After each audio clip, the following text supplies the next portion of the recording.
তোমাকে তো ঠিক চিনতে পারলাম না। আমি বৃষ্টি, আপনার বড় খালার সাথে এসেছি। আমাকে আপনার নাচনারই কথা। বয়সে ছোট হতে পারো, তাই তুমি করে বলে ফেললাম, কিছু মনে করো না। না, ঠিক আছে। তুমি এখানে একা কেন দাঁড়িয়ে আছো? আপনার অসুবিধা হলে আমি চলে যাব। আরে না, অসুবিধা হবে কেন? আমি শুধু জানতে চেয়েছিলাম। আসলে আমি এখানে আসতে চাইনি। আপনার বড় খালা আর আমার মা বান্ধবী বসার ঘরে মন খারাপ করে বসেছিলাম, তাই জোর করে এখানে পাঠিয়ে দিয়েছে। বিয়ে বাড়ির হইচই হট্টগুলো আমার একটুও ভালো লাগে না। দুঃখিত। আমি আবার একটু সোজা সাপটা কথা বলি। বিয়েটা যেহেতু আপনাকে বলা একটু উচিত হচ্ছে না। আজ তো আপনার আনন্দের দিন। মন খারাপ কেন? বলা যাবে না। গোপন কিছু? আচ্ছা থাক, বলতে হবে না। গল্প শুনবে? রূপকথা রাক্ষস খক্ষসের গল্প না হলে শুনতে পারি। আমি যথেষ্ট বড় হয়েছি, ক্লাস 12-এ পড়ি। আচ্ছা বেশ, ওই ছেলেটাকে দেখতে পাচ্ছ? ওই যে ফুল দিয়ে স্টেজ সাজাচ্ছে, ও আমার প্রেমিক। ওর গল্পটা বলি। আপনার প্রেমিক? হ্যাঁ, যদিও একটু মাথা মোটা, কাণ্ডজ্ঞানহীন। না হলে কেউ নিজের প্রেমিকার অনুষ্ঠানের স্টেজ সাজায়? আপনার প্রেমিক কি করে হলো? আমাদের বাসার কাছে ওর একটা নার্সারি আছে, পাশাপাশি ইভেন্টও করে। আমার কলেজে একটা নাচের প্রোগ্রাম ছিল, খোপার ফুল কিনতে গিয়ে ওর সাথে দেখা। আমাকে কিছু রজনীগন্ধা আর গ্ল্যাডিওলাস দিচ্ছি। আমার নেয়ার কথা ছিল রজনীগন্ধা আর গ্ল্যাডিওলাস, কিন্তু ও হয়তো জেনে বুঝেই আমার কেনা ফুলগুলোর সাথে কয়েকটা কাঠগোলাপ প্যাক করে দেয়।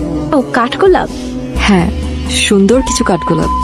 কেন দিল সে বিষয়ে ঝগড়া করার জন্য পরের দিন আবার ওর দোকানে যাই।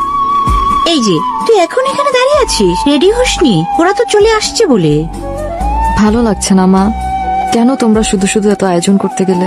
বলেছিলাম তো খুব সাদাসিধে ভাবে সব সারতে, কিন্তু না, তোমরা শুনলে না। এখন তাই বললে কি হয়? তুই আমার একমাত্র মেয়ে, এইটুকু আয়োজন তো করতেই হয়, তাই না? ওই যে ওরা চলে এসেছে। যাই, তাড়াতাড়ি তুই রেডি হয়ে নি, আমি ওদেরকে রিসিভ করে আসছি। আসো আসো, তাড়াতাড়ি আসো। আসসালামু আলাইকুম। ওয়ালাইকুম সালাম। কেমন আছেন? ভালো আছি বাবা, ওঠো ওঠো, সালাম করতে হবে না। আসো আসো আন্টি, বাবা, আপনি ব্যস্ত ভেতরে। হবেন না। তোমরা সবাই ভালো আছো? ভালো আছি আন্টি। আমাদের শ্রেত ভাবিটা কই? ও রেডি হচ্ছে। পরিচয় করিয়ে দিচ্ছি, ও হচ্ছে বৃষ্টি, শ্রীনোর কাজিন। আসসালামু আলাইকুম। ওয়ালাইকুম আসসালাম। লাইটার হারানোটা তোমার অভ্যেস হয়ে গেছে। এখন থেকে তোমাকে হারানোটাও অভ্যাসে পরিণত করতে হবে। পারবে? জীবনের পরিধিটাই যেখানে হাতের নাগালে, তখন আমার পারে না পারাতে কি এসে যায় তৃণ? অভ্যাস এমন এক রাস্তা যেখান থেকে ফেরত যাওয়ার জন্য কোনো খালি রিক্সা অপেক্ষা করে না। তুমি পায়ে হেঁটে সেখানে যতই ফেরত যাওয়ার চেষ্টা করো না কেন, দেখবে তুমি এক জায়গায় ঠায় দাঁড়িয়ে আছো। তোমার কি মনে হয় আমি ভালো থাকবো তোমাকে ছাড়া? তুমিও যে আমার অভ্যেসে পরিণত হয়ে গেছো আবির। বদলানোর চেষ্টা করো তৃণ, দেখো আমি বদলে গিয়েছি। সব কেবলই তোমার খামখেয়ালিপনা।